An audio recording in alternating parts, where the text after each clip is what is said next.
Doctor BR Ambedkar Konaseema జిల్లా ముమ్మిడివరం నియోజకవర్గం ఐపోలవరం మండలంలో మెడికల్ షాపుల బంద్ నిర్వహించారు. ఆన్లైన్ అమ్మకాలకు వ్యతిరేకంగా నకిలీ మందులు, విచ్చలవిడి యాంటీబయోటిక్స్ సరఫరాలను నియంత్రించాలని మందుల షాపు వర్తకులు డిమాండ్ చేశారు. ఆన్లైన్లో అమ్మకాలను నిలిపివేసి కోవిడ్ సమయంలో ఇచ్చిన జీవోలను రద్దు చేయాలని మెడికల్ వ్యాపారులు డిమాండ్ చేశారు. ఐపోలవరం మండలం మురమళ్లలో ప్రధాన రహదారిపై ర్యాలీ, మానవహారం నిర్వహించి తమ సమస్యలను పరిష్కరించాలని కేంద్ర ప్రభుత్వాన్ని డిమాండ్ చేశారు. ఈ కార్యక్రమంలో ముమ్మిడివరం, ఐపోలవరం మండలాలకు చెందిన మెడికల్ షాప్ వర్తకులు పాల్గొన్నారు.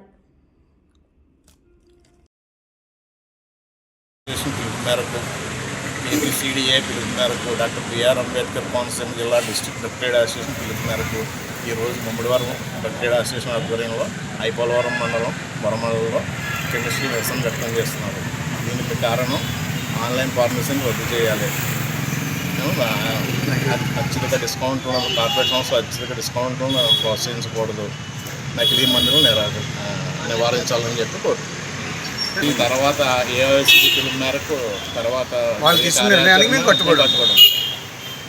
ట్రేడ్ అసోసియేషన్ పిలుపు మేరకు ఈరోజు ముమ్మిడివరం డ్రగ్ ట్రేడ్ అసోసియేషన్ ఇచ్చిన పిలుపు మేరకు ఐపోలవరం మండలంలోని ముమ్మిడివరం నియోజకవర్గంలో అన్ని షాపులు బంద్ చేయడం జరిగింది. మా ప్రధానమైన డిమాండ్లు ఏంటంటే భారతదేశ ప్రజల యొక్క ఆరోగ్యాన్ని కాపాడవలసిన బాధ్యత భారతదేశ ప్రభుత్వానికి. అలాంటి భారతదేశ ప్రభుత్వం కోవిడ్ సమయంలో ఇచ్చిన జీవో 220ని రద్దు చేసి ఆన్లైన్ అమ్మకాలని నిషేధించాలి. ప్లస్ A1 ఆధారితంగా ప్రజలు సొంతంగా వైద్యాన్ని చేసుకుంటున్నారు. దానివల్ల ప్రజల యొక్క ఆరోగ్యం పాడైపోతుంది. ఇప్పటికే విచక్షణారహితంగా వాడిన యాంటీబయాటిక్స్ వల్ల భారతదేశంలో ప్రజలకి ఎంత హై యాంటీబయాటిక్ వాడినా తగ్గని రోగాలు వచ్చేసినాయి. ఇదే విధంగా ఆన్లైన్ అమ్మకాలు సాగిస్తే ప్రజల యొక్క ఆరోగ్యం కంపల్సరీగా ఇంకా క్షీణించిపోతుందని దీన్ని ఆల్ ఇండియా మెడికల్ అసోసియేషన్ గుర్తించి ప్రభుత్వానికి మా డిమాండ్గా చేస్తున్నాం. ప్లస్ ఫార్మస్యూటికల్ ఇండస్ట్రీలో ప్లస్ కార్పొరేట్ని అవకాశం ఇచ్చిన 212ని వెంటనే రద్దు చేయాలి. ఎందుకంటే భారీ డిస్కౌంట్లు ఇవ్వడం వల్ల ఈ సంస్థ మీద ఆధారపడిన ఫార్మసిస్టులు సుమారు 5 లక్షల మంది భారతదేశ వ్యాప్తంగా నిరుద్యోగులు అయ్యే పరిస్థితి ఉంది, లేదా పాక్షిక నిరుద్యోగులుగా మిగిలిపోతున్నారు. 5 లక్షల మంది యొక్క కుటుంబాలని నాశనం చేసి ఏదో 2-3 సంస్థలకి లాభం చేకూర్చడం ప్రభుత్వం యొక్క లక్షణం కాదు. అందుచేత ఆల్ ఇండియా మెడికల్ అసోసియేషన్ పిలుపు మేరకు మేమందరూ మా యొక్క గ్రీవెన్స్ని భారత ప్రభుత్వానికి, రాష్ట్ర ప్రభుత్వానికి తెలియజేస్తున్నాం. అదేవిధంగా drug and conspiracy act, drugs and cosmetic యాక్ట్ను అమలు చేసి సివియర్గా అమలు చేసి ప్రజల్ని ఆరోగ్యాన్ని కాపాడవలసిందిగా, నకిలీ మందులు నివారించవలసిందిగా మేము భారత ప్రభుత్వాన్ని అదేవిధంగా రాష్ట్ర ప్రభుత్వాన్ని కోరుతాం. అలాగే ఐపీసీని, స్టేట్ ఫార్మసీ కౌన్సిల్ మరింత యాక్టివ్గా వర్క్ చేసి డ్రగ్ ఇన్స్పెక్టర్లని పంపించి ఓన్లీ నార్మల్ షాపులు కాకుండా కార్పొరేటరీ షాపులను కూడా ఇన్స్పెక్ట్ చేయవలసిందిగా మేము కోరుతాం. నిషేధించాలి. ఎందుకు నిషేధించాలంటే అమెరికా లాంటి డెవలప్ చెందిన దేశాలను మనం ఆదర్శంగా తీసుకుంటున్నాం.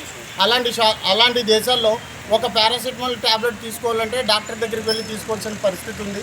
అలాంటిది ఇప్పుడు డెవలప్ అయిన తర్వాత ప్రతి ఒక్క చదువుకున్న వ్యక్తి ఏం చేస్తున్నారంటే ఆధారితంగా తనకున్న లక్షణాలను ఆన్లైన్లో పెట్టి ప్రిస్క్రిప్షన్ జనరేట్ చేసుకుని ఆ మందులు వాడేయడం వల్ల డ్రగ్ ఎంత డోసేజ్ వాడాలో ప్రజలకు తెలియకుండా విచక్షణారహితంగా వాడేస్తున్నారు. ప్రజెంట్ మనం సేవ్ అవుతున్నామని అనుకుంటున్నా సరే దీర్ఘకాలికంగా దీనివల్ల మన భారతీయులే నష్టపోయే అవకాశం ఉన్నది. కాబట్టి విస్తృతంగా పాలకవర్గం ఆలోచించి ఈ వ్యవస్థను కాపాడవలసిందిగా కోరుతున్నాం.